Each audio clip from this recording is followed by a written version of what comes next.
A paz, Senhor Jesus. Eu quero compartilhar com vocês uma mensagem sobre o reino de Deus e como que deveria ser a nossa conduta para termos acesso ao reino. Eu quero usar aqui três palavras.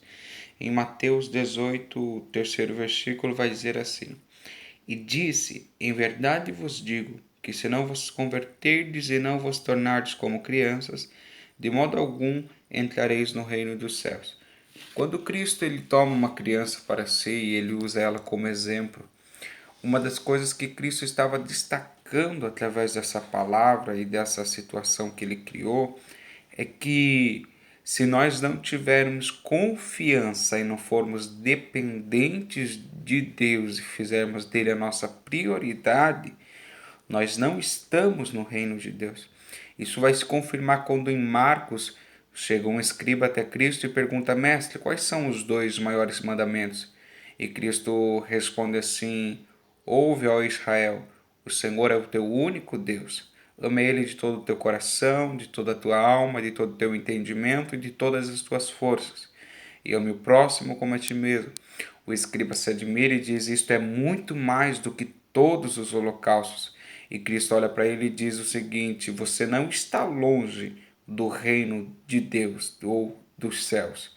Cristo vê que ele respondeu com sabedoria, só que entenda uma coisa: o escriba respondeu com entendimento e com compreensão do que eram os dois mandamentos. Só que mesmo ele tendo conhecimento, entendimento, a compreensão do assunto, Cristo vai deixar bem claro que ele não estava no reino dos céus. Ele não estava longe, ele estava próximo. Eu quero que você entenda isso.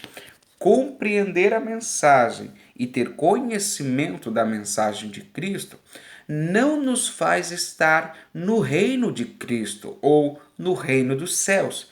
Não basta compreender a mensagem, nós devemos praticá-la. Então, quando nós vamos ver os escribas em si, nós sabemos que muitas das mensagens de Cristo eles entendiam, eles compreendiam, todavia eles não aceitavam levar na prática. Então, e outra palavra que nós vamos ver sobre confiança e dependência e fazer da mensagem de Cristo prioridade é a palavra do filho pródigo. Quando o filho pródigo vai sair da sua casa, duas coisas ele rompe facilmente: dependência do seu pai e confiança do seu pai. Então ele saindo de sua casa, pegando a sua herança, a Bíblia diz que ele gasta com meretrizes, ele gasta lá com seus amigos, e depois ele fica a querer se alimentar com os alimentos dos porcos, e nem isso ele conseguiu. Mas chega o dia que ele quer e decide voltar para casa, ele diz: os jornaleiros do meu pai, eles sempre têm pão para comer, eles sempre têm alimento. Qual que foi a primeira coisa que veio à mente do filho pródigo? Confiança no pai, que o pai podia ser provedor para ele, e dependência do pai. Ele começou a receber de volta essas duas características que todo servo de Deus deveria ter. Eu quero que você entenda uma coisa: depender de Cristo não é chegar e dizer eu dependo dele simplesmente por dizer ou dizer eu confio nele. Depender de Cristo vai ser a tua reação no meio das provações e das controvérsias que nós viveremos nessa vida. Como, por exemplo, existem momentos que, mesmo servindo a Deus, algumas coisas vão nos faltar. Aí nós entendemos melhor o que é prosperidade.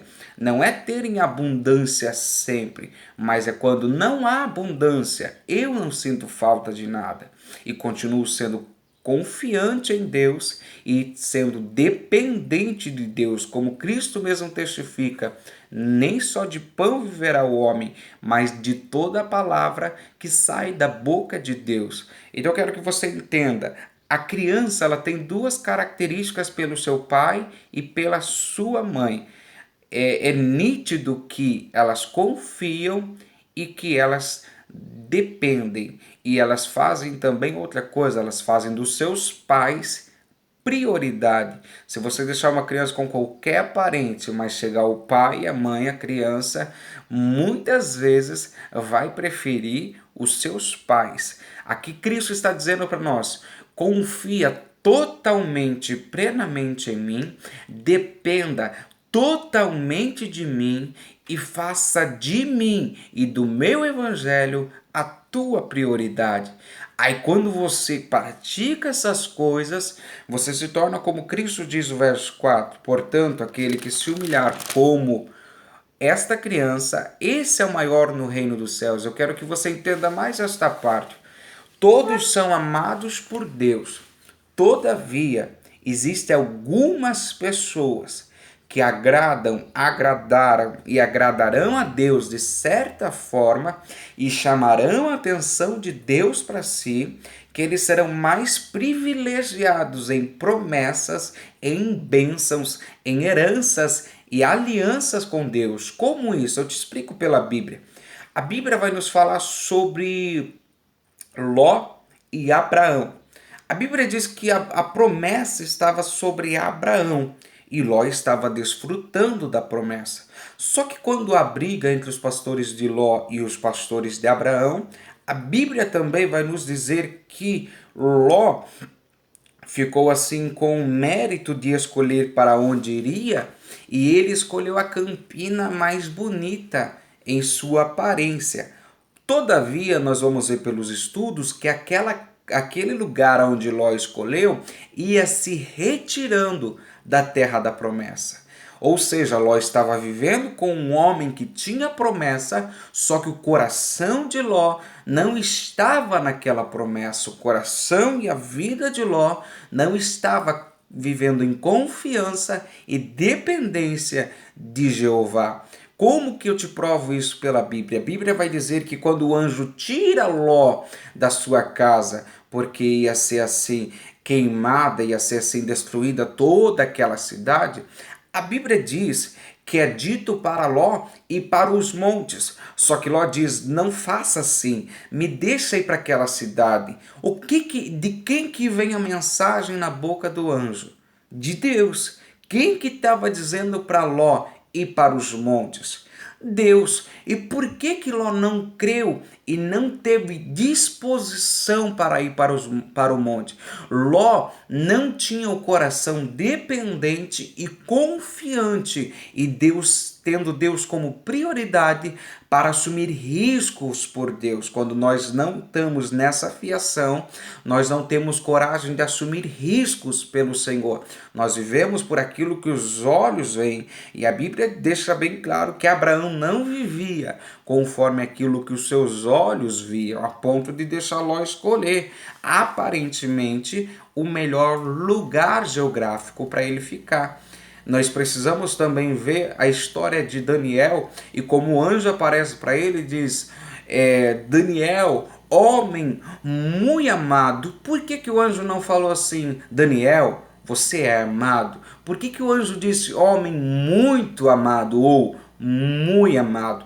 Daniel havia entregado para Deus uma oferta de jejum e um culto e uma separação para Deus que poucos dentro daquele cativeiro entregaram. Daniel tinha cultuado a Deus e estava cultuando a Deus e buscando a face de Deus como poucos buscavam. E eu quero que você entenda, quando você tem coragem, confiança e dependência de Deus para fazer o que poucos têm coragem de fazer, você vai ser, como diz essa palavra, você vai ser como essa criança que vai ser o maior no reino dos céus. Você vai receber destaque, você vai receber diante de Deus privilégios. Você vai chamar a atenção de Deus. Quando Deus está te provando de tal forma que você percebe que não existe outra solução além de confiar e depender, Ele está dizendo para você: eu quero te tornar uma pessoa que seja maior no meu reino, que venha ter mais destaque diante de mim e privilégios e acesso à minha presença.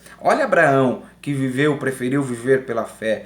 A Bíblia diz que Deus um dia chega para ele e diz a ele assim: poderia eu fazer alguma coisa sem antes avisar o meu amigo Abraão? Por que que Deus não vai avisar Ló? Por que que Deus não vai avisar Sara? Por que que Deus não vai avisar os servos de Abraão? Se também eles conheciam o padrão e a conduta e o caráter de Deus, em parte que Abraão os ensinava a ponto deles serem também circuncidados. Por que que Deus avisa Abraão, unicamente Abraão? Abraão apresentava para Deus o que ninguém tinha coragem de apresentar. Abraão dava para Deus e confiava e dependia de Deus como ninguém tinha coragem de depender e confiar. Eu te faço então esse chamado.